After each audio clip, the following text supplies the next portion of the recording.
Hello, everyone, and welcome back to Book Talk with Cara. And today it is so much fun to introduce you to my friend Nancy Naigle. We are going to be talking about her brand new book, Home No Matter Where. But because this is her first time on the show, before we dive in, Nancy, do you want to take a minute just to introduce us to you and your writing? Because you are prolific, you've been writing for a while, but this is the first time a lot of our watchers and listeners are getting introduced to you. Yeah, hey. Well, I'm so excited to be here for one. I mean, Cara, you were so instrumental in me when I first joined American Christian fiction writers and kind of being the big welcome wagon. You've always been special to my heart. So it's great to be here.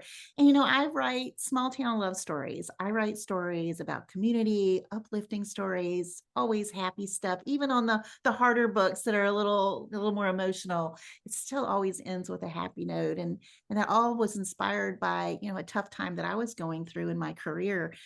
For years I was a senior vice president with Bank of America, and I was going through some really tough times, and when things got rough, I've always been one of those people who read. I'm a voracious reader. The more stressed out I get. And one morning during a really particularly tough time, I woke up and thought, wow, if I could write a book like this that would help one girl through one bad day, that would be amazing. And so that was the only reason I ever started writing. And those are the kind of books that I want to write, things that are not, they don't require you a spreadsheet to keep up with everybody. It's going to make you kind of giggle, tickle some memories, and make you feel good about, walking out with your chin up and tackling the next day. I love that. And it's so in line with the Nancy that I've come to know. And it's been so fun because we did get to know each other a few years ago at American Christian Fiction Writers, and now we're involved in a group of writers that support each other, and that we're doing the Christian Reading Challenge with a couple thousand readers this year, and it's just so much fun. So exciting. But part of what I love about that is we are all writing different genres, and it's a way to introduce readers to different books and genres and authors that they're going to love, which is part of why I do book talk. And you bring just a unique, fun perspective, but it's also very real. So tell us a little bit about Home No Matter Where. This is part of the Shell Collector kind of a series, but they're kind of standalones. So if readers have never read one of your books before, Nancy, is this a good one to start with, or should they start somewhere else? Where's a good place to start? Yeah, they can absolutely start with Home No Matter Where. There's three books in the Shell Collector novels, and you can read all of them as standalones. The Shell Collector was the first one. It's the book of my heart. For people that know me, they know I lost my husband in 2014 to a really short battle with lung cancer. And out of that grief came this story. And it was kind of it's not my personal story. It's a story about a widow who's kind of trying to get her life back together with her two children a couple years after she's lost her husband. But the interesting thing that kind of made this story come to light was a friend of our family had been walking the beach in Kitty Hawk, North Carolina, and had something particularly heavy on her heart. And she kicked up a shell. And when she picked it up, there was a scripture written in it. And my cousin told me that story. And then over the years, she found a few more. Well, that story, coupled with me losing Mike, kind of is what it inspired this story. It's got shells that are showing up with the right messages for the right people at the right time, and really kind of helping navigate them to a positive step when things don't feel so positive and uplifting around you.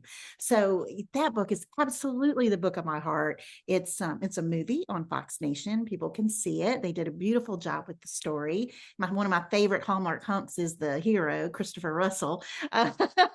um, but out of that, I never thought I'd write another book. That one was so personal, and I feel like God's hands are all over that book. I've been connected with so many widows from writing that book, and there's also a devotional on the Bible app that goes with that book. And I never thought I'd write another one because it's so special. But as I was watching the movie on Fox Nation, one of the secondary characters, Tug, who owned the diner, he stole my heart while I was writing the book anyway. But as I watched the movie, I realized that I ended that whole thing without him finding love, and he deserved love. I always teased my editor about that. And she said, well, then write it. I was like, oh, I don't know if I could write another Shell Collector book.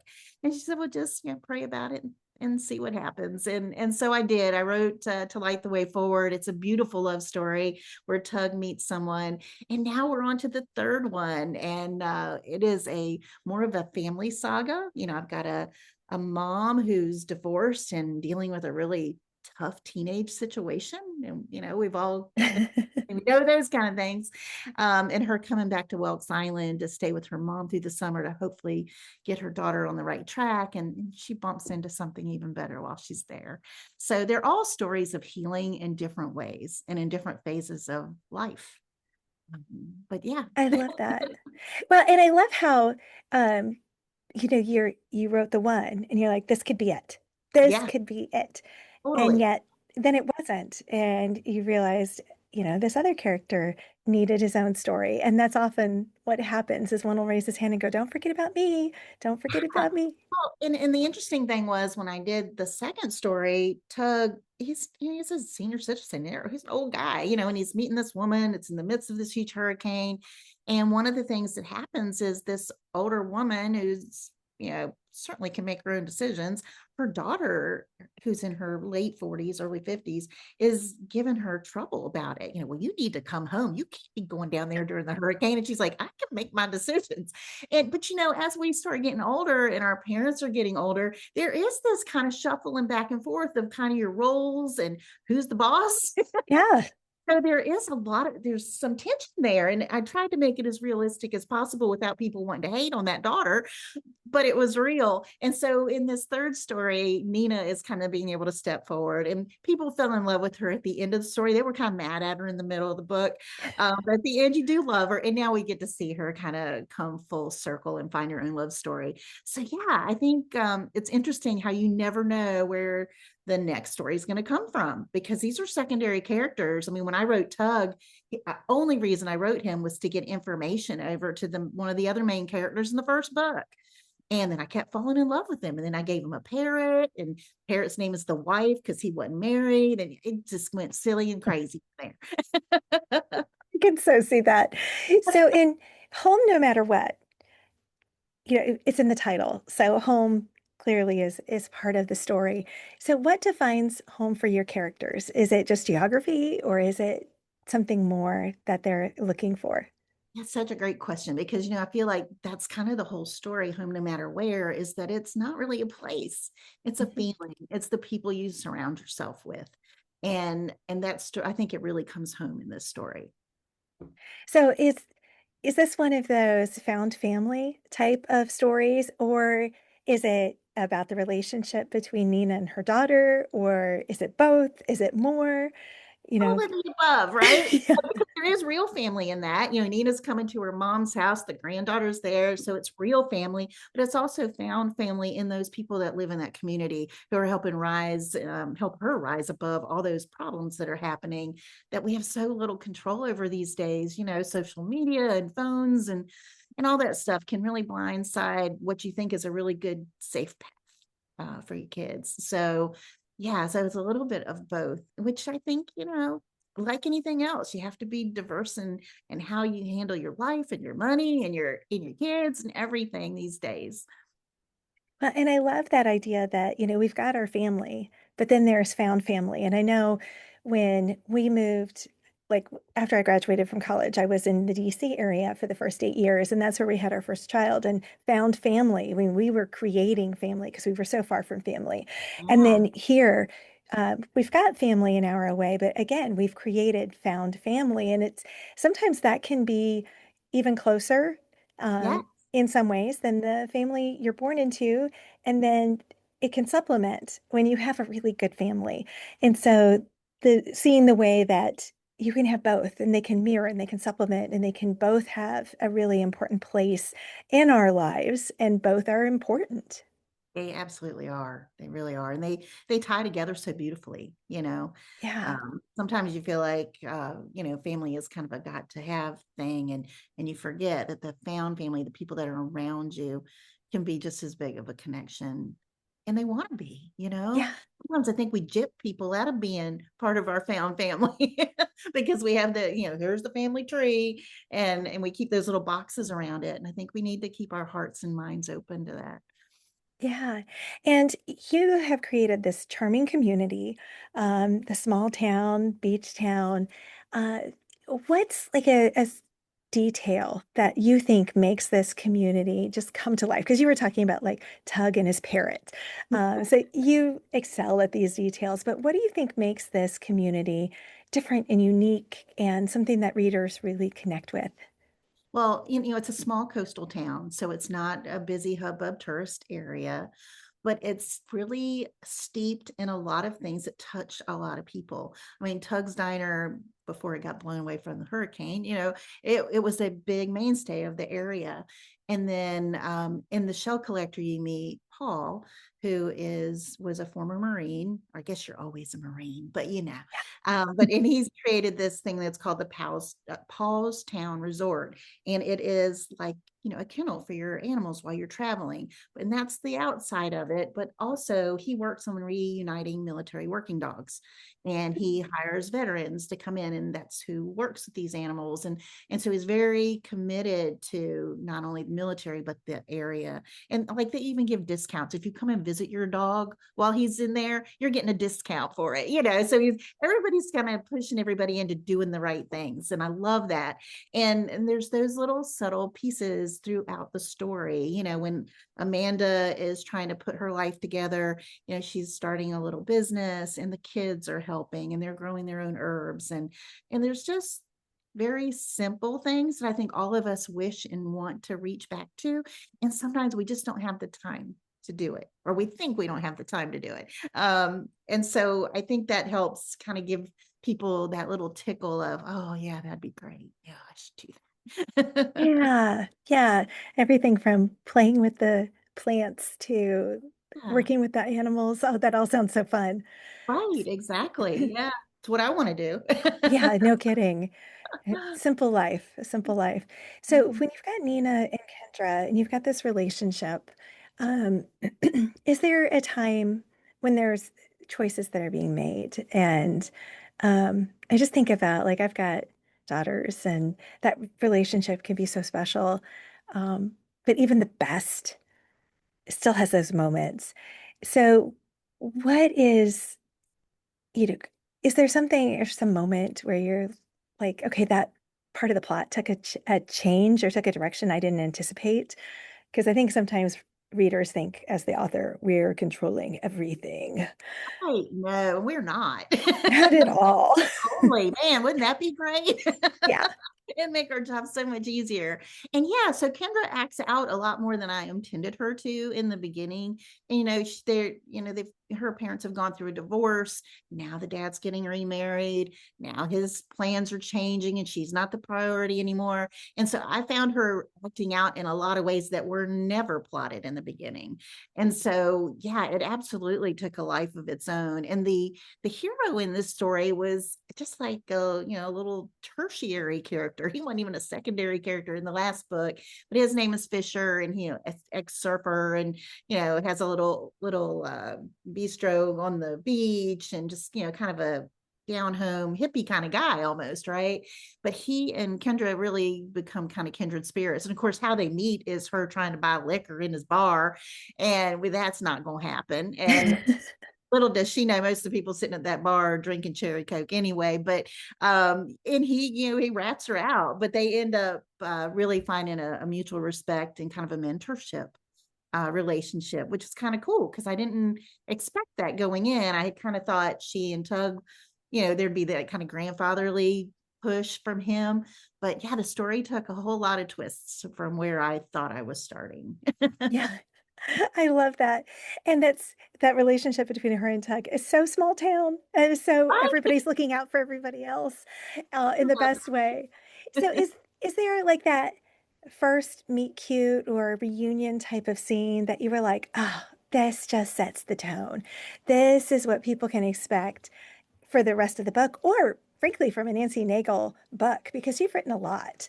The series has 3 books, but you've written a lot of books. So On like 45 yeah, I know. I'm like racing to anthologies now. stay up with you. I know, well, I think we're at the same spot. But yeah, it's interesting because a lot of my stories do have like a really fun, super cute, meet cute. And in this one, it was a little different. It was a softer meet cute. It was more of a, because Nina she's in trauma, I mean, her kid's off the rails. She's taken this, I'm going to work remote for the summer, going to my mom, who she did not want to have to call for help, And so she is not ready for a cute little meet cute. So it's much softer, which was different for me to write too. And a little bit of a challenge. Plus he's treading softly because he's recognizing that, which I loved about him, which I don't know if that makes him more of like a cinnamon roll hero, that he's a little more intuitive than a lot of my guys have been in the past. But I love him. I just love him. I And love that. I'm like, what a good name. That's a tough guy beach name. Yeah, it is. So, what readers, I mean, you haven't necessarily, this book's not out yet, so you haven't necessarily had readers tell you, oh, I needed this. But you have with The Shell Collector. Have you with Tug's Story, where readers have just been like, man, this is a book I needed, even though I didn't know it when I picked it up? Yeah, absolutely. This Tug Story into Light the Way Forward has so many grounding moments. And I think we all need those reminders. And again, it's a lot about found community and trusting each other and being able to trust in people. Yeah, it's hard these days. I mean, I don't know about you, but I mean, you just look at your email and there's 45 people just lying to you. Yeah. If one more person emails me about their fake book club, I'm gonna choke. Yeah, it makes it hard because you want to find those that are real and authentic and interact with those. And then you're like, oh, that was AI generated and that was AI generated. And then Yeah, we're yeah, and cynical. I do tons of those things. I love going out and meeting readers. It's my thing. Last year I did 52 appearances. I just love that stuff. And so yeah, it is kind of disarming for, me to get a letter. And I'm like, well, I have to actually spend time to look at this. And now, of course, they're all so similar. It's easy to chuck them aside. But you never know. I mean, I'm going up to talk to a book club in Woolwine, Virginia, in August, and they're just now reading The Shell Collector, which I'm excited because that means they'll have the rest of them ahead of them. And but The Shell Collector's been out since 2022. Yeah. And so it was a big, time jump between that and to Light the Way Forward this past year. Because like I said, I didn't plan to make it a series. It just kind of happened on its own. Yeah.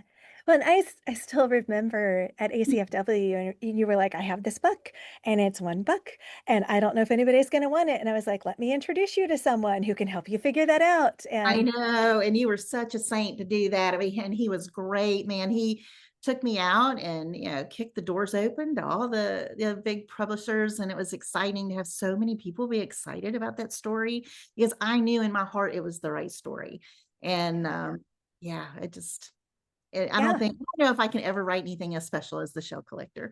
I They're love all that. special, but that one, I just hope that grief is probably the hardest thing that any of us ever has to deal with. Nobody can tell you how to do it. It's never the same. Even in your own life, it's not going to be the same. So having a book that hopefully people can have in the back of their mind that helps them give themselves grace through that at some little point in their life, yeah, there wouldn't be anything more important to write to me. So Yeah. So have you ever gone on a beach and written notes in shells to leave for other no, people to find? but I actually brought this. So here's the funny story. So Judy, the gal who found those original shells, I had not seen them when I wrote the book, and I had not met her at that time. But when I was doing my book signings for The Shell Collector, she came out to this little teeny library in Ure, North Carolina. There probably weren't 12 people there. And she showed up with her shells. And they were beautiful. And then I'm so excited about taking pictures. I don't even think about that when we're putting them on, it's like this plastic Easter colored plastic tablecloth. So the backdrop wasn't even pretty, but it was important to me. Well, then this last year I was in Kitty Hawk, North Carolina, doing books on the banks. And this woman comes in, and Judy and her daughter had already come in and visited, and so we'd had that kind of little reunion. About 10 minutes later, this other woman walks in. I'd never met her, and she had just moved here with her daughter, and she's asking me about my book, and I start telling her about the shells, and she went, oh, I do that. I'm like, what do you mean you do that? And she goes, I put messages in shells and I leave them. I've been doing it for years. I'm like, you are kidding me. So I ended up giving her a book. And just recently, I got this box and it had 4 shells in it. I don't even know if you can see this one. Yeah. Oh, that's beautiful. And so she sent me 4 shells, and this one's got Philippians 4:6 in it. Do not be anxious, which everybody loves that one the best. And then on the back it says interrupt worry with gratitude, which is from the shell collector. But she sent me in these cute little driftwood things to sit them in. I couldn't believe it was the kindest thing for her to do. Wow. Send me those in the mail. I know. I was so shocked. It was so sweet. But I told her, I said, well, keep doing it because you're changing lives. Yeah, that's amazing. Oh, how cool. Yeah, yeah, yeah, Oh, yeah. okay. So, was there a moment back to Home No Matter Where? Was there a moment in writing this book that you were like, this one, I don't care, it's book number 45. This is the one that's going to kill me. I'm done. You know what? I have that on every book because I'm a procrastinator. And here's my problem. I before this, I was a senior vice president of Bank of America. I was a Six Sigma black belt. I was into statistics and all that stuff. So I know how many words I can write in an hour. I know how long it takes me to write a book. I know all that stuff. And sometimes being armed with that data is a problem because then you can wait. Yes. But invariably, every time, even though I'm a procrastinator and I've waited till the last minute, I think I'm going to have it all done. This story always ends up 3 or 4 chapters longer than I know it is. And I always come up with a fabulous idea at the end that has to be threaded in from the beginning every time. And so, yeah, this one was really kicking my tail because I kept coming up with ideas that I'd have to sneak back through from the beginning. And then, then you start making mistakes. And then I'm time traveling during developmental edits. They're like, how did you get from here to there? You're like, Gotta fix that's why them. you're here. I know. And I use Scrivener and I use the metadata to try to keep myself from time traveling. But time travel is my problem. I just get excited and I start rolling, and the clock and the calendar just don't seem to roll with me. Well, and I, like at the beginning of every chapter, I will, or in every scene, I'll timestamp it and Yes. I'll go through and I'll be like, okay, everything's lining up. And they'll still be like, yeah, this one doesn't fit. And I'm like, but I timestamped everything. It works. And they're like, yeah, this one doesn't work. And I'm like, ugh, imagine I if I didn't do this. The funniest story about those books that are going to kill you in because of developmental edits is when I wrote And Then There Was You. No, Christmas in Chestnut Ridge, which is Chestnut Ridge novel. Wrote that story, and this family gets burned out of their home at the holidays. And Ooh, yeah, and I wrote them with 6 children. And so I had the whole book written, right? We're in developmental edits. We get to like the second round of edits, and they're like, 6 kids is just too many. And I'm like, oh, you're going to die on your sword over this kids thing. I'm like, they're not even really in the book that much. So I'm like, okay, fine. So I've shaved it down to 4 kids. Well, let me tell you, during that editing process, all the way to copy edits and proofread, I had phantom children popping up or disappearing. It was the most horrible thing. yeah, because you can't just find and replace. So I'm like, you know what? I am never changing that kind of thing again. I'm gonna die on my sword on it. Yeah. I had 6 kids. That was special to me. Well, especially the second round of developmental edits is far into the process to be like, let's just I yank know. out. Right, exactly. I'm like, Oh my this word. was in the whole back cover copy to begin with. Yeah. Yeah, so Oh, sometimes those things do trip you up, but yeah. I always think that I'm going to edit it until I'm going to have to start completely over. And of course, that never happens. It never happens, but I still every time believe that. Yeah. Yeah. Well, and you've already made it clear you love interacting with book clubs. So is there a question that for Home No Matter Where, you're like, I would love to sit in on every book club conversation about this? Oh my gosh. Mm. I'm not sure which question, but I do have a reader guide for it. So be sure any book clubs go out and look for the reader guides. And I have reader guides for almost all my stuff. But it probably would be um, I would want to know how they felt about the surfing scenes. There are some surfing scenes in there. And even our senior couple Tug, and Rosemary participate.